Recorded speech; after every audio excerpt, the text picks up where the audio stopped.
Hello, good morning. Sangeeta Ahana ব্লগে আপনাদেরকে welcome. আমি বেশ কিছুদিন ধরে ঠিকভাবে ব্লগ দিতে পারছি না, করতে পারছি না। ঘরবাড়ি খুব মেস হয়ে আছে, কারণ কিছু আছে, সেগুলো অবশ্যই আপনাদেরকে শেয়ার করব। এখনও সময় আসেনি। কালকে ক্রিসমাস গেছে, তো কালকেও আমি সেরকম কিছুই পোস্ট দিতে সেরকম কিছু কেন কোনো পোস্টই দিতে পারিনি, বিকজ সেইভাবে সত্যি বলতে খুব একটা ভালো কাটেনি। অ্যাকচুয়ালি এই মান্থটাই খুব একটা ডিস্টার্বেন্সের মধ্যে দিয়ে কাটছে। কিছু সমস্যা আছে, কিছু টেনশন আছে, সব কিছু মিলিয়ে মিশেই আর কি ভালো চলছে না। ভালো চলছে না ইন দ্য মিনস আর কি একটু টেনশনে আছি, অনেক কিছু ব্যাপার আছে, সেই জন্য সেটা অবশ্যই সেটাও বলবো যে কেন কী কারণ, কিন্তু ওই আর কি তো একটা সামান্য এখন একটা ছোট্ট ব্লগ করি, কিছু কথা বলি একটু মনটা ঠিক রাখার জন্য।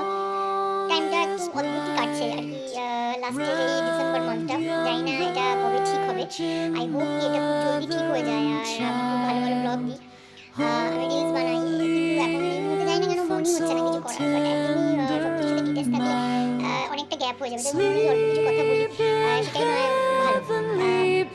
কালকে একটা কিছু ভালো লাগার মুহূর্ত হয়েছে বটে ক্রিসমাসে। আমার 2 বছরের একটা গ্যাপ হয়ে গেছিলো আমার এক পশুর সাথে। ও যখন সদ্যজাত তখনই ও এই বাড়িতে আসে। অ্যাকচুয়ালি ওকে ওর যে ওনার সে ওকে নিয়ে আসে, কিন্তু প্রবলেমটা হচ্ছে সে কীভাবে পশুদেরকে পালন করতে হয় সেটাই জানে না। তো সেই জন্য আর আমি যেহেতু মানে খুব ভালোবাসি, তাও ছোটো থেকেই আমার কাছে আসা যাওয়া আমি 3 তলায় থাকতাম, ও 2 তলায় থাকতো, তো আসা যাওয়া করতে করতে ওর আমার প্রতি ভালোবাসাটা অনেক বেশি জন্মে যায়, যেটা ওনার সাথে ওগুলো হয়নি সেই একটা ছোট্ট বন্ডিং।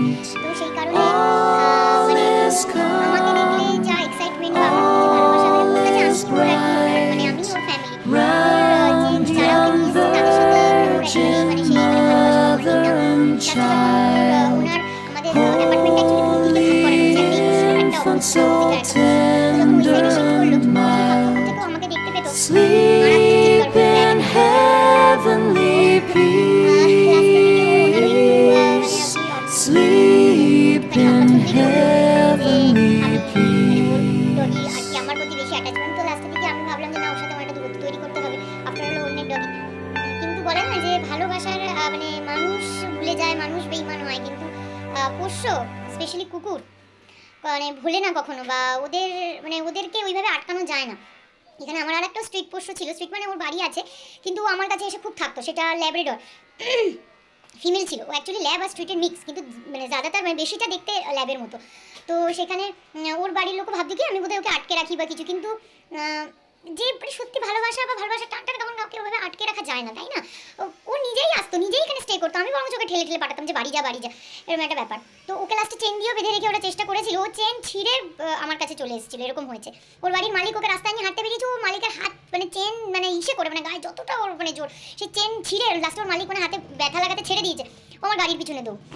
তো তারপরে তারাও বুঝে গেছে যে না, ওকে আটকানোর দরকার নেই, ভালোবাসাতেই এমন বেশি আবদ্ধ হয়ে গেছে যে সেখান থেকে মানে ওকে এইভাবে কখনোই প্রেশারাইজ করে ভয় দেখিয়ে বা জোর করে হবে না, লাস্টে ওরাও বুঝেছে। তো তারপর থেকে ও নিজেই মতো আসা যাওয়া করতো, লাস্টে আমি দূরত্ব বানানো শুরু করলাম।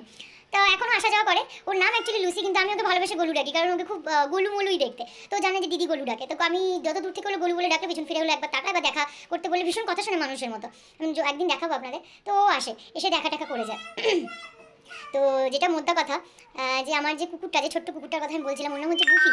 তা ও জাস্ট মানে 2 বছর হয়েছে আমার প্রেগনেন্সিতে, আমি ওর সাথে দেখা করিনি ওই সময়টা, কারণ ও আমাকে দেখে প্রচণ্ড বেশি এক্সাইটমেন্টে মানে লাফাঝাপি করে, ওই সময়টা আমার জন্য ঠিক নয়। আর ও যেহেতু বাড়ির রাস্তা চিনে গেছে, সেহেতু ও মানে রেগুলার বেসিসে আসা শুরু করেছিল, তখন আমি অবশ্য ওয়ার্কিং ছিলাম।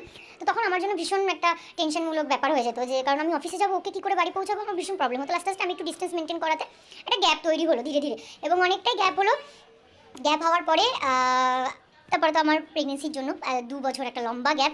আমি ওকে ফোনে টোনে দেখতাম, কথা বলতাম, একটা লম্বা গ্যাপ হয়ে গেছিলো। আমি ভাবলাম যে হয়তো অতটা ভুলেও গেছে বা কিছু। আমার মাম্মা আমাকে ডাকছে, এই যে ইয়েস বেব, বেবি হ্যালো, ঠিক আছে, বুফিকে তোমার সাথে একটু দেখা করাতে নিয়ে আসবো। আমি বললাম হ্যাঁ নিয়ে এসো। তো বিকেলবেলা 5টা নাগাদ ওকে নিয়ে এসেছিলো। তা এই যে ওর দাদারা ওকে নিতে এসছে। কিছু মন খারাপ আর খারাপ লাগার মাঝে এই ভালো লাগাগুলো বোধহয় সত্যিই মন ভালো করে দেয়। যাই হোক, ও তো চলে গেছে, আমি জানি ও আবার ঠিক আসবে ফেরত, এগুলো তো চলতেই থাকবে।